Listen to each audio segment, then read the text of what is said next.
everyone, my name is Mayana. Today I am going to be doing a summer recommendations video. I'm going to be splitting this video up by genres and by age. So I'm not really, because I really only have like one YA section. So I have YA contemporary, adult contemporary, one fantasy book, and then some thrillers. So I wanted to do like some sci-fi books and some more fantasies, but I think sci-fi and fantasies are fall books, so I couldn't really like think of anything to recommend, because like when I recommend books I really want it to be like true to like what I'm recommending. Let's get on to the books. So we have, for the first book, we have Alex Approximately. I did just read this book and I just thought this book was so fun. It's, if you don't know what this book about, this book is like, the YA books I picked are so old, so you probably will know what they're about, but just in case, you know, you might be new here, I'm going to explain it to you, don't worry. So Alex Approximately is basically about this girl, and her name is not Alex actually. Oh, it's about this girl and she is talking to this guy online. They met online because gosh, my hair. They met online because they both really like movies, and he lives in LA, and there's this movie festival at the end of every summer in LA, and he really wants her to come, and she's like, oh no, this is a stranger. But she actually happens to be moving to, I can say LA but I mean California. She actually ends up moving to California to live with her dad, but she doesn't let him know because he could be a creep. And she ends up applying to this job at the museum, and there's a guy named Porter there who she does not like. He is so mean to her, he's rude, he's arrogant, like everything she doesn't like. And as a reader, you end up finding out that Alex, the guy she's talking to online, and Porter are the same person, and they have two completely different personalities. And I just thought this book was like really fun. You do know that Alex and Porter are the same person in the description, so just in case anybody was like worried about spoilers. The next book I have to recommend is Starry Eyes, and this one is my favorite like Jen Bennett that I read so far. This one is just about this girl and this guy who are childhood friends to enemies to lovers, which is my favorite trope, and I personally think that that trope should be written about a lot more. Like, childhood friends to enemies to lovers is like literally one of the best and underrated tropes out there, and I don't get why more authors don't write about them, because like the angst and like I can't even go into it. But basically, yes, they are childhood friends and they end up going to high school together, and one of them just doesn't end up talking to the other one anymore, and it's kind of, and so they both live across the street from each other. They have like rivalry stores. Like, well, her dad and mom do like they do like massages and spa, I believe, or something like that, something with like massages. And then his parents are both moms, and they run a sex shop. And once they get to high school, they kind of, well, they're in high school, and then something happens to where they just stop talking to each other, and they both just part their separate ways. And I like the male character because he's like an emo boyfriend. Like, I loved him. Like, his remarks, like the banter that they had was so great. Like, his remarks, like literally so great. Like, the angst so great. Anyways, so they end up like, so she's getting ready to go on this camping trip with one of her friends, and comes to find out he's going along. And so they end up on this camping trip, and they're kind of arguing and bickering the whole trip. And her friends, like, one day they wake up and their friends just left them there in the woods by themselves. I don't know about you guys, but I would literally never be friends with anyone after that. Like, okay, I get it, I'm getting on your nerves, but to leave me in the woods, bitch, if I find you, you're done for. Like, the girl never really like got dealt with in the end. Like, the parents were mad. Yeah, I don't think the parents were mad enough. If that was me, my mom, oh no, my mom would not have had that. She would not have had that. Like, I think the girl ended up getting punished, but I'm sorry, but whatever it was, I can't remember it, so it clearly wasn't enough. Like, she needed to seek revenge. Like, that is so evil, to leave someone in the woods. The woods. She could have got, like, literally could have died, and that would have been all the girl's fault. Then for the last YA book I have, Since You've Been Gone, and I am gonna read The Unexpected Everything. I was supposed to read it at the beginning of the month and I never got to it, so I'm gonna try to get into it this summer. But I'm a mood reader, okay? I'm trying to do this TBR thing, but it's a bit hard. I don't know how y'all do it. I am a mood reader. So Since You've Been Gone is basically about this girl, and she's kind of a bit uptight. She doesn't really have any friends other than the girl named Sloane. It's crazy that I remember the friend's name but not her name. But so Emily has been friends with Sloane, and they've been friends for a few years, and the only friend that she had is Sloane. And one day she goes to Sloane's house and everything's packed up and is gone, and she's so confused because Sloane never mentioned anything about moving. So she's just like, what the heck? So she goes home and she finds this list of 13 things to do for the summer. when when Sloane was there, she would go, the main character Emily would go on vacations, and Sloane would always give her a list of things to do on the vacation, and she kind of wouldn't do them all. She would just pick and choose whatever one she felt comfortable with. But the main character Emily believes that if she does all of these things on this list, that her best friend will come back. So I personally really enjoyed this book. I give this book 5 stars. Like, it was literally so much fun. I personally didn't think I would like a book that has to do with lists, but I low-key think I kind of do like those books. Like, they're a bit fun. Like, she ends up making her own friends. She ends up like, I don't want to say rekindling any friendships, but she ends up like getting over things that she was like frustrated about. Like, you got to see her parents I thought her parents were really amazing, and like I said, she formed her own friend groups, and Sloane was a terrible friend, so she got better friends, and that made me so happy because I wanted to beat Sloane up. Like, she was such a terrible friend, and it's like Emily never saw that. Like, Emily never saw her as a terrible friend, and that's just so insane to me. She does end up like, I don't know, I just thought it was like so fun, and the friends end up helping her do the list together, and they just form their own found family. And another one of my favorite tropes that isn't really written about a lot is found families. So like, reading this book was like literally everything to me. So now we get into, I just remember I do have some YA fantasy books on this list. So a book that I have is In Deeper Waters, and I actually just read this. This is a gay romance book, and it's about this guy who lives in this fantasy world, and he ends up coming across this boy who has been kidnapped, and he's basically trying to get this boy to like talk about what happened, and he just won't give it up. And he also has like his own secret powers that like nobody else is supposed to know about, and he's a prince, and like he has a bunch of brothers, and his brothers are like, he has a bunch of siblings, and his brothers are like princes, and you know, all that stuff, and his older sister is set to be the queen.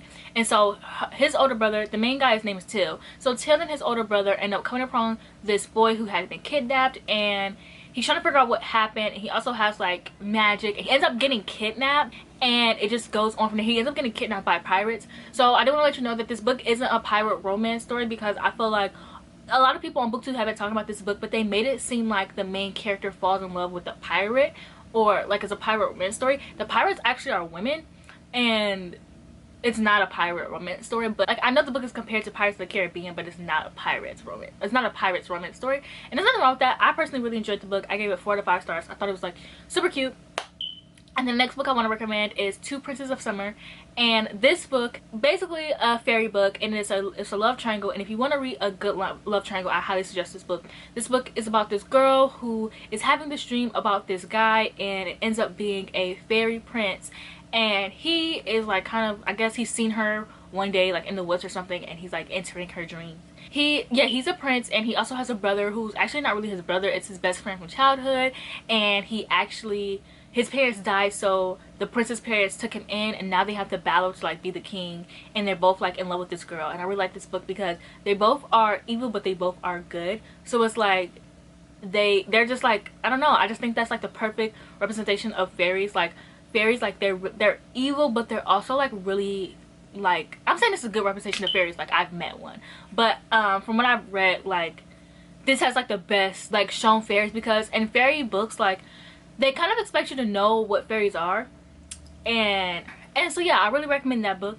And since we're on the track of talking about fairies, I also want to recommend The Cruel Prince, because would this be a summer recommendations if I did not recommend The Cruel Prince? The Cruel Prince is my favorite book of all time. It is my favorite trilogy. I love it. If you don't know what it's about this girl named Jude, and at the age of 7, her and her 2 sisters were kidnapped into the world of fairy, and one of her sisters is like actually half fae, and then her other sister is just her twin sister.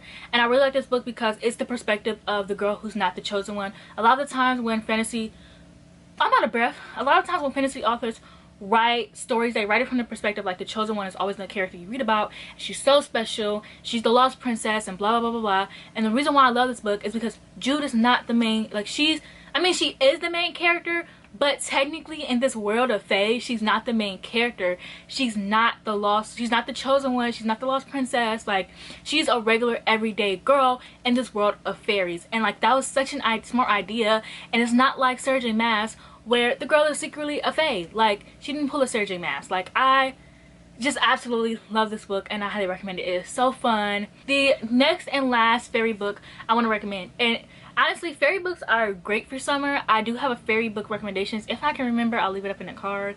I always say that, and I never do.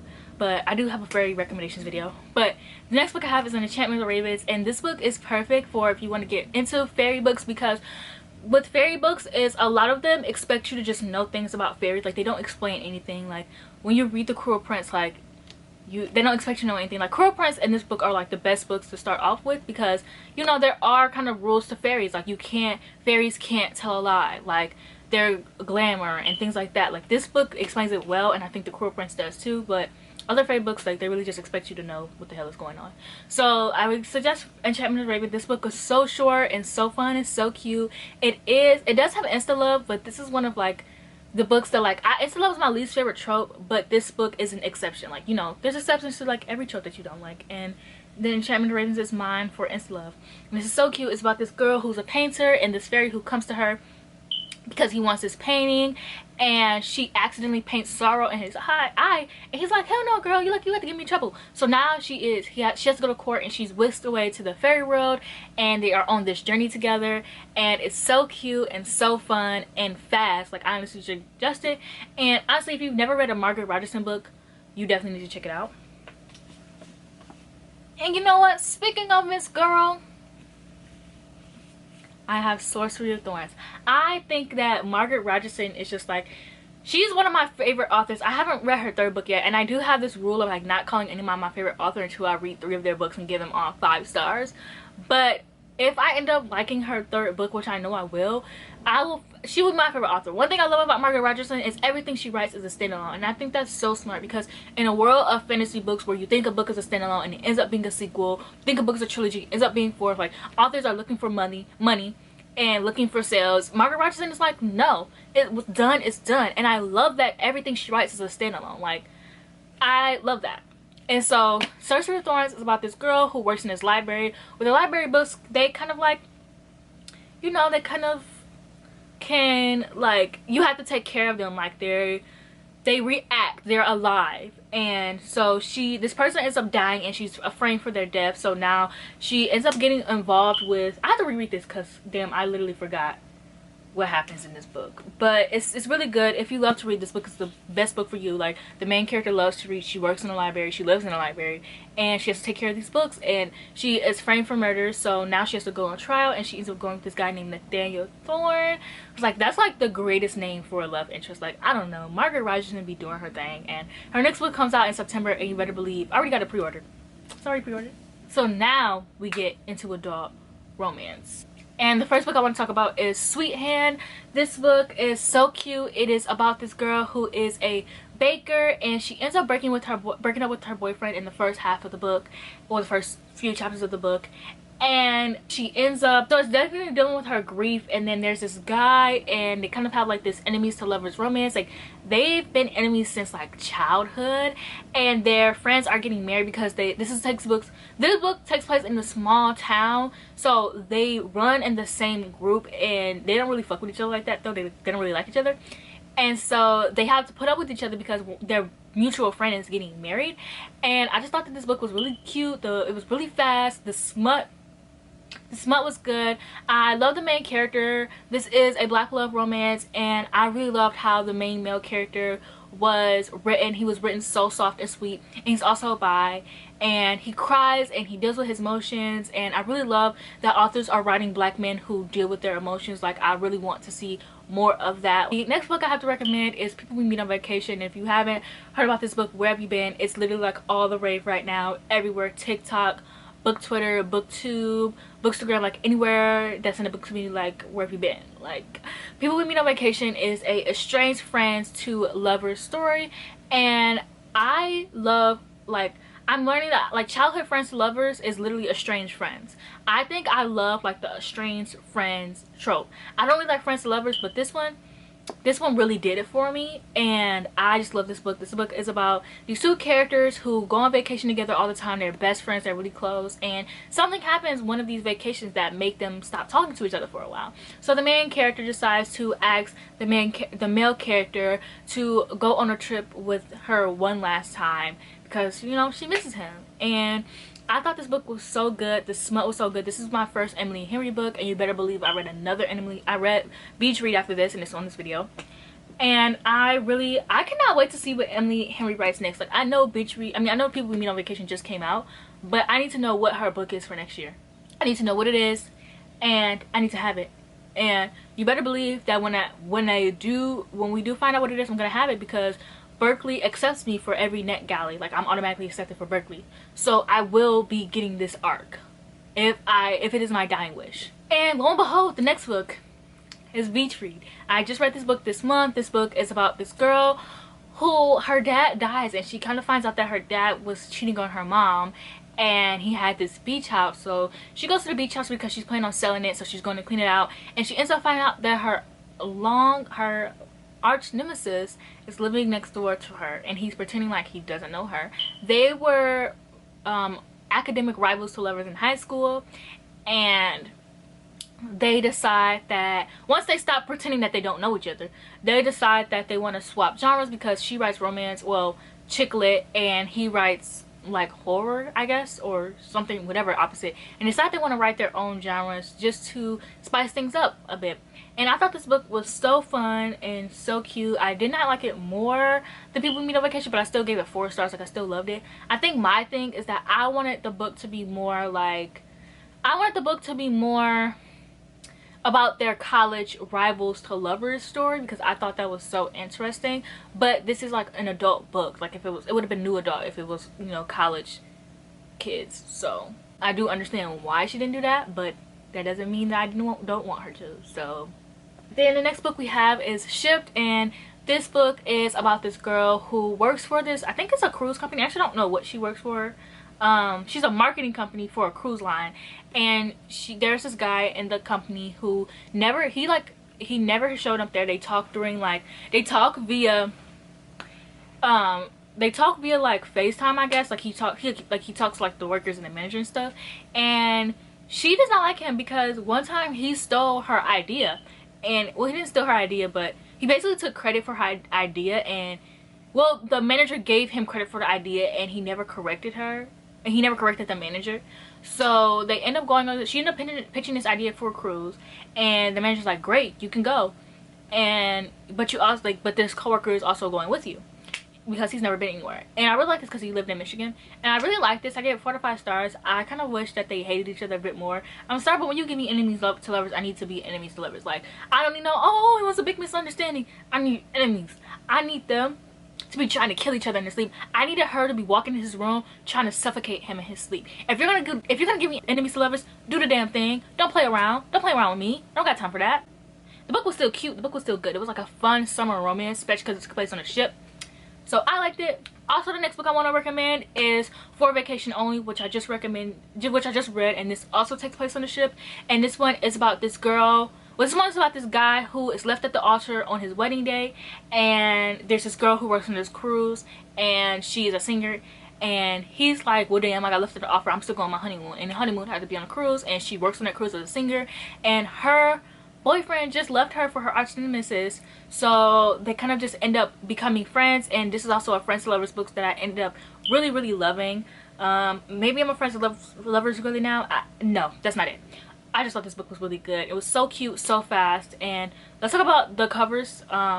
You should really like the covers of Sweet Hand and this are made by the same author, and like these covers are just so beautiful, and I'm obsessed with them, and we need romance to start doing that. Like, the cartoon thing is cute, but I need more of like that. Next book I have is The Unhoneymooners, and this one was so good, fun, and this is my favorite romance book of all time. If you can see, I read this book like 3 times in one summer. I am due for a reread, honestly. This book, if you don't know what The Unhoneymooners was about, where have you been? Where have you been? It's been 2 years now. This book came out in 2019. You need to get up on it. This book is about this character, and her sister is getting married, and at the wedding everyone ends up getting sick except for her and the fiance's brother, and so they have to take the vacation for each other, and they hate each other, and yeah, enemies to lovers. I personally love this book. Like I said, it's my all-time favorite book. I highly recommend it. This is like the epitome of summer. It takes place in Hawaii. Epitome of summer. Shared bed trope. Read it. I really don't have to explain anything. Oh, I cracked my arm. That's what I get. So anyways, the next book I have is Well Met, and this book, oh, I love this book. This book was so fun. It made me realize, like, I kind of like the the Renaissance era. Like I kind of feeling that. So this book is about this girl who goes back to her hometown to take care of her sister because her sister is left in a wheelchair. She goes back to Maryland, by the way, because her sister is left in a wheelchair. The main character is helping her sister out to take care of her niece, and her niece does this Renaissance festival every summer, and so she goes to the Renaissance festival to support her niece, and she ends up seeing this guy there who basically has a stick up his butt, and he's so mean to her. But when they're in the Renaissance festival and he's a pirate, they have this like relationship like in the Renaissance festival, but then once the costume comes off, like he's mean to her again. Ugh, so good, so good. This book was really. Now we're on to the one fantasy book that I have on this list. That will be Ship of Magic. Yes, the book looks humongous. It's about 800 pages, but I promise you, you'll be fine. This book literally is so good. It is about this main character whose dad owns a ship, and the series is called The Live Ship Traders. I've only read this book, but the live ships are basically ships that are alive. Like the fronts of the ships are like part human, and like they're alive, and you know, you can talk to them, they can talk to you, stuff like that. And so each family has like their own, and it's usually passed down to the son. But in this book, the main character is a girl, and the dad doesn't have any sons, so the boat will go down to her. But her sister was married, and the guy that she's married to is a complete asshole. So her dad does die, and the ship ends up going to the guy, to the brother-in-law. He doesn't know shit about this ship like she do. He don't know the ship like she do. He don't know the ship like she do. And it literally takes place in summer. Like literally, like the pages, like it'll be like, oh, summer. This book was so fun. One of the best adult fantasies I've read so far. Like Robin Hobb is really good at telling stories. Like, oh my gosh, I did read Assassin's Apprentice, but I don't fuck with that book as much as I fuck with this one. This one was just so good. She makes her characters go through like terrible things, but like I just think it makes them like stronger characters. And I guess because I don't know, I just love the main character in this one, and even like the mom. Like usually in like fantasy books, YA fantasy, adult fantasies, the parents just don't give a fuck. Like they be like, oh, I don't know, sweetie. But in this book, she was like the brother-in-law was like, you know, trying to step to her, and the mom was like, don't talk to my daughter like that. Like she was like, no, you're not gonna talk to her like that. And I really just liked this book. Like it was just so fun. And now we're into thrillers. So thrillers slash horror slash mystery, basically. The first book that we have is A House at the Bottom of the Lake, and this is written by the same author who wrote Bird Box. I did not read the book, but I did watch the movie. It was okay. But this book was really, really good. It's so short. It's like the best summer book. It is basically about this two kids who end up going on this date, and they go on this date to go canoeing, and they end up finding this house at the bottom of the lake. And it's just so weird. The deeper they go into the lake, the more they fall in love with each other, as well as the house. And you're trying to figure out, is the house what's keeping them to fall in love with each other? Like what's going on with the house? Like this book's like a very weird book, and a lot of things are unexplained. But I personally really like this book, and I really, really enjoyed the ending. And this is like one of the best books I've read so far this year, to be honest. And speaking of the best books I've read so far this year, one of my favorite books of the year, Finley Donovan, is killing it. You all need to read it. This book is about Finley Donovan, who's at Panera Bread, and she's pitching the idea to her publishers, and the book sounds like she's a hitman. So this lady overhears her. She leaves her number on a piece of paper, and she's like, yeah, this is my husband, you need to kill him. And it's so fun.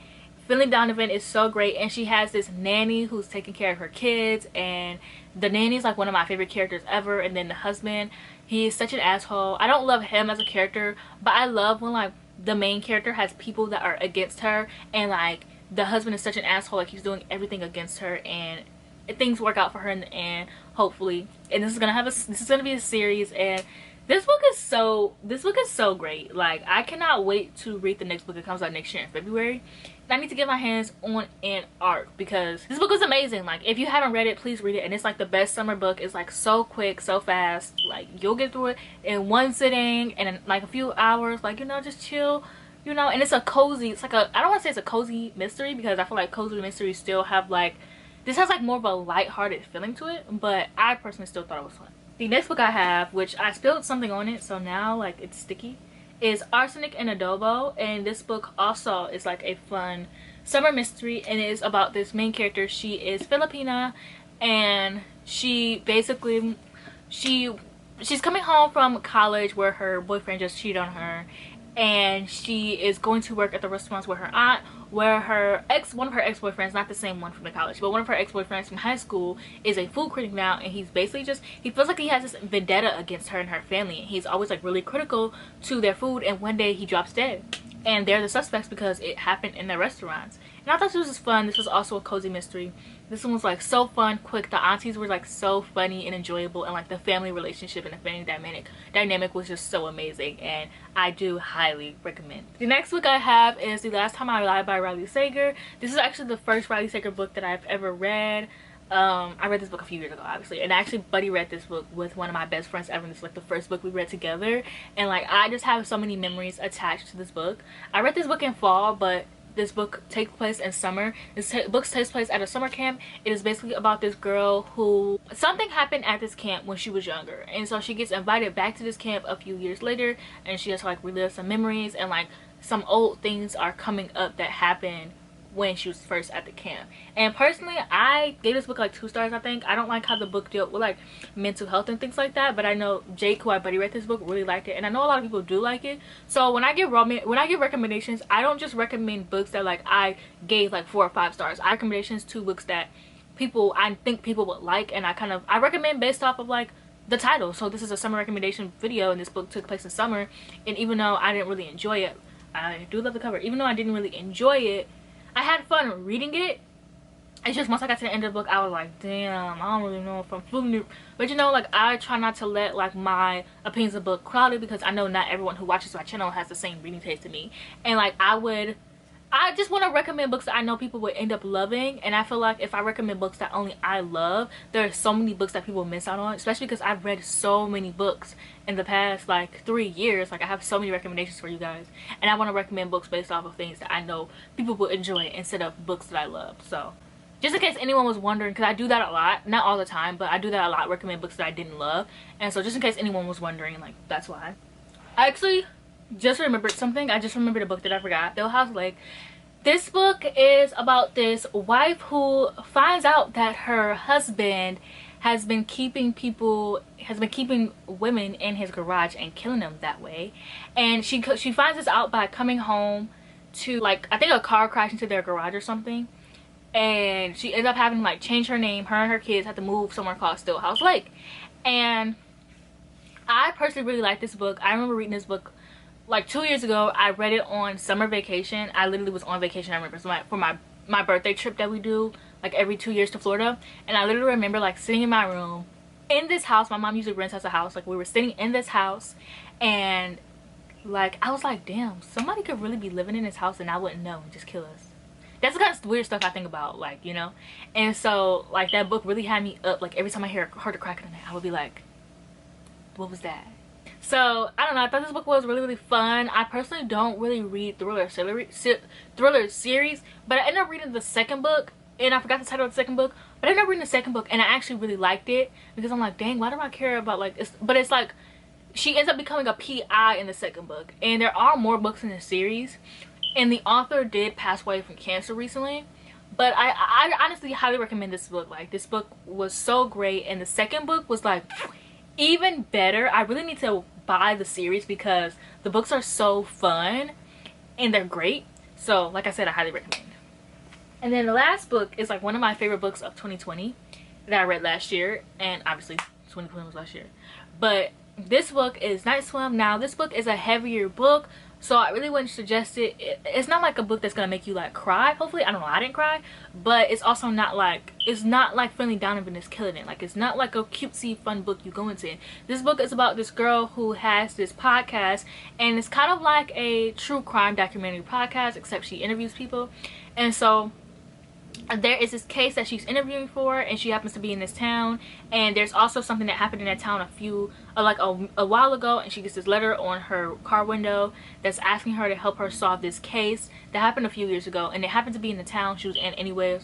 So she's like, okay, why not? And she's looking over this case and trying to help solve what happens. And the story does deal with rape and death and grief and things like that, and it does heavily discuss rape. Like rape is a heavy topic in this book, but I personally really love this book. Like I think the topic, I think this topic was really, really important. I remember I actually did cry. I don't know why I said I didn't cry when I read this book. I literally remember listening to this book at work, and I remember being in the shoe section and like, you know, lining up the shoe boxes and taking out empty shoe boxes. And I'm not me telling y'all how I do stuff at work, but when you are done with like clearing out the empty shoe boxes, you take them to the back and you put them in the compactor.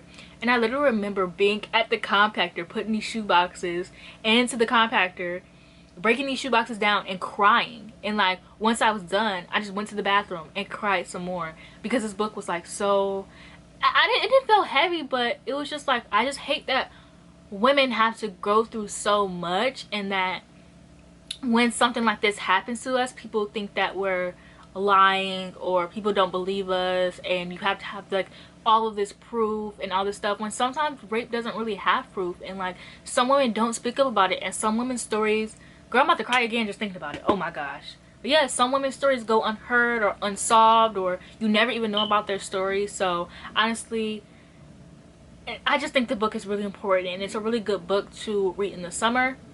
So yeah, that is all for this video. I hope that you liked it. Please like, comment, and subscribe. And is there a lipstick emoji? If you can find it, leave one. And I'll see you guys in the next video.